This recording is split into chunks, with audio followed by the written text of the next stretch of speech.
Hey, how's it going? Name's Greg Jimenez. I'm a creative. I'm also a photographer and a filmmaker. Kind of spill my thoughts about a little camera we all kind of know and love, known as the RICOH GR3X. I was kind of on the fence about getting myself like a GR2, and then one day I get home and my grandma shows up with the GR3X. She's like, "Hi, mijo, here I got you this camera," and dude, like I was kind of excited.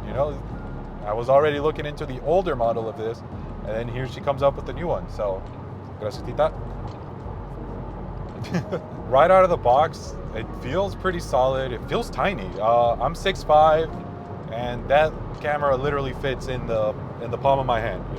Great thing about it though is that I can fit it in my pants pockets. I can fit it in my hoodie pocket. Literally just tie it around my wrist and just be chilling all day. We're going downhill. Ooh. It's been better than I expected. I feel like a lot of the images from it are overly sharp or like a little, too grainy when it comes to like low light. Realistically, I've enjoyed the crap out of it. It's been really fun to use. It has a bit of a learning curve, especially for the edits, because my first few edits on that, they were not editing like normal like raw photos, and I get it. It's shooting on DNG. It's a format that I myself am not super used to. The only times I've ever used DNG was actually with quote-unquote cinema DNG, or back when I tried using the Canon 1DS, I believe. They used to shoot in DNG instead of RAW. I myself come from a background of shooting video, right? So not really used to using an EVF or like a viewfinder. Don't get me wrong, I have used viewfinders, I have used EVFs.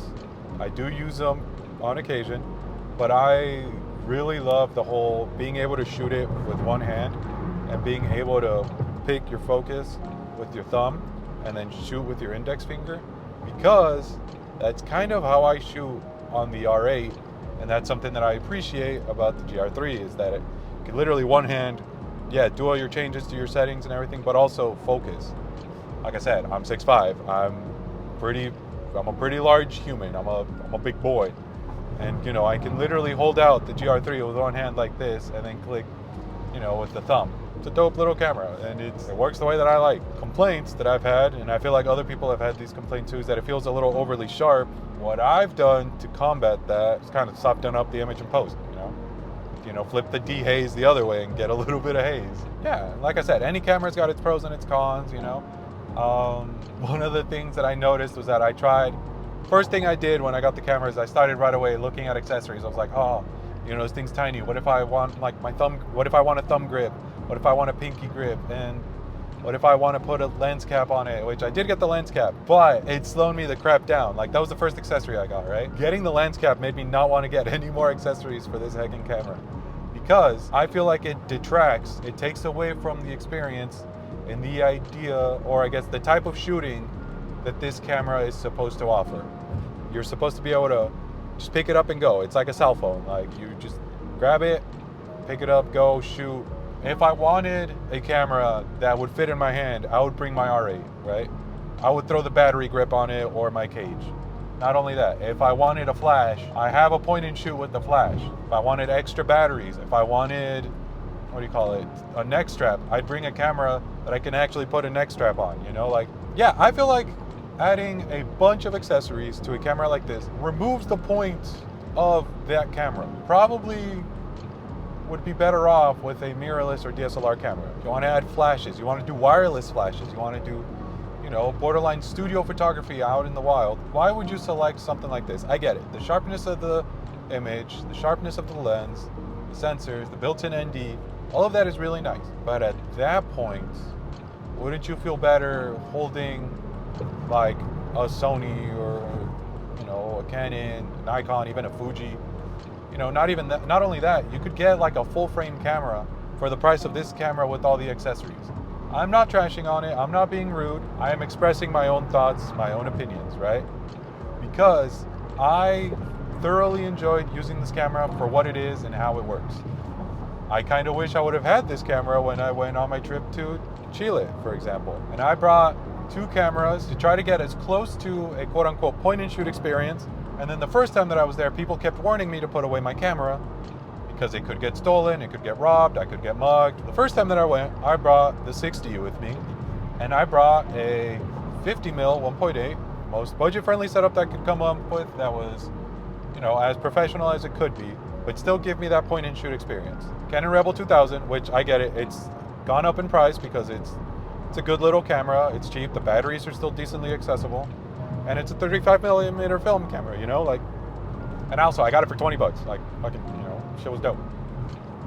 If anything happened, I was okay with losing that equipment, you know what I mean? I brought that, and I realized right away that the size was kind of like a big issue. The 60 was a borderline professional camera that still to this day gives pretty good results. Yeah, and like I said, all of that just to kind of get that point and shoot experience, when in reality, I could have just gotten a point and shoot, right? That's kind of why I've been pretty happy with the RICOH. It's given me that point and shoot experience, carrying over things from mirrorless that I've really liked and that I've really enjoyed. Pros and cons: small, tiny point and shoot camera. I feel like the accessories, if you feel like you need them, like 100%, like go for it. If getting like a thumb grip, a dedicated neck strap, if getting the little flash on it, if any of that is gonna get you to shoot more, that's okay. I'm not telling you not to get them. All I'm saying is that I've noticed that the minute that I start putting more bulk on this camera, it's gonna lose a lot of functionality for me, right? For example, I know that I said that the camera was a little overly sharp, but I found a way around that. It's not the end of the fucking world. Not only that, I like that it doesn't have an EVF, Like I said, I come from a video background. Using this, the touchscreen and everything makes my life a little bit easier. Now, do I wish this had something like a tilty flip screen? Yeah, sure. Like the ZV-1F, for example, has that. The ZV-1F doesn't shoot like DNG or RAW, it shoots only JPEG. The ZV-E10 or whatever, the ZV-1, similar issues with it in a sense, right? Not only that, you're getting upcharged for video features that I'm not necessarily looking for in a point and shoot. I wanted something strictly for photography, specifically for street photography. I like the fact that this is pretty incognito outside of the yellow ring. I like the yellow ring. Yeah, the only other complaint that I have about it is just the low light. Pictures get really grainy, but Lightroom's AI denoising is pretty good. Yeah, that's about it. It's a point and shoot. Like, when am I going to be in a scenario that I need IBIS outside of like long exposures? At that point, that's my own fault for not bringing like a little tripod or something to put it on. So far, so good. I've enjoyed the results, the photos that have come out of it. This whole week, I'm going to be posting photos that I took on it.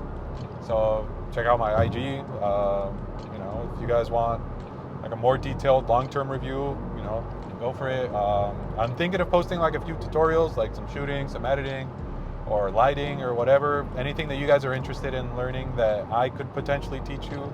I hope this audio isn't too fucked up. I'm using this like Rode Wireless Go. I mean, like I said, workarounds. You gotta, when you're working with like budget cameras or like smaller, more compact, it's one of those where like you focus on the features that you need and you let go of the features that you don't need, for example, right? So I kind of, with this thing, just wanted something that could shoot RAW, maybe even RAW plus JPEG, and then I also wanted something that was small and compact. Yeah, I lose the ability to put my pinky on the camera. I lose the ability to hold it properly, I lose the actual hand grip on the sides.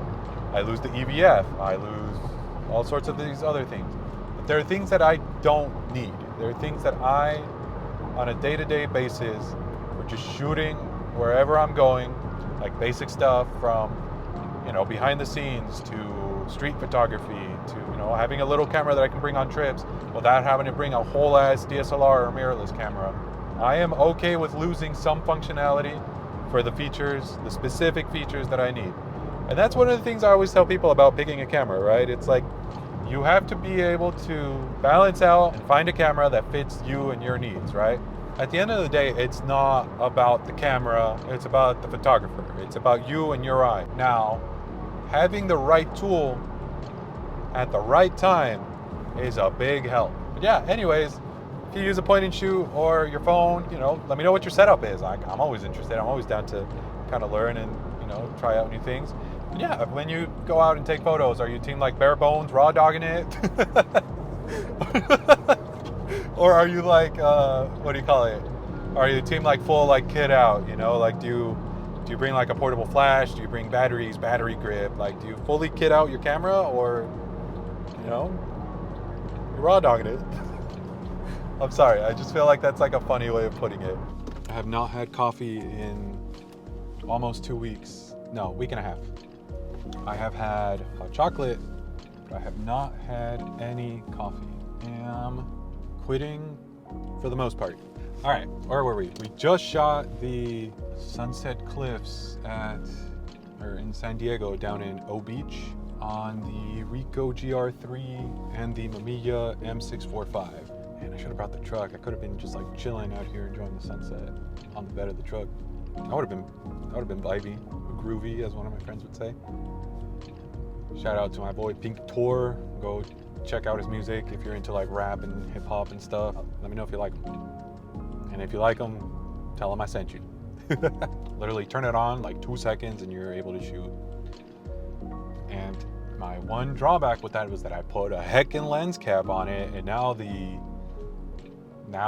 it takes an extra second because my dingus, my dumbass, keeps forgetting that I put the fucking lens cap on it all the time. Because I got so used to using it without the lens cap. So now I be turning it on and then the thing falls off. I mean, so far so good. I've enjoyed, you know, the process of it. We're about to go back and check out some of the results. Man, it is a beautiful friggin' sunset right now, dude. Like, everything's looking like purple and blue and stuff. It's money. But that's not what I was shooting. I was, you know, shooting like this is like blue hour technically.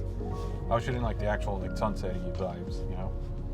But yeah, this thing was fun. As for the M645, it keeps tripping out on me. I don't know if that's user error or not, but I'm having this issue where the mirror flips up and then it stays up. You know what I mean? It's like, so then I have to click the battery release to let go of the mirror and then reset it.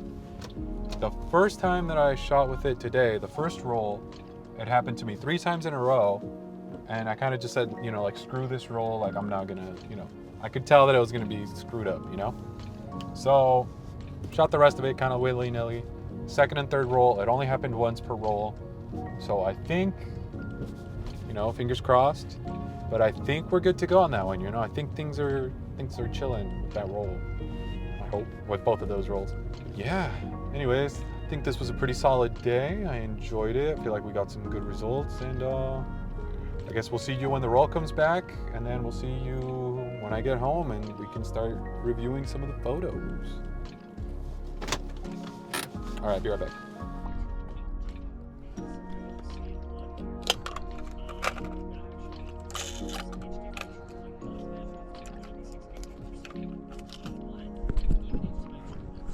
Okay, that was weird. I had it in my mouth. That didn't quite work.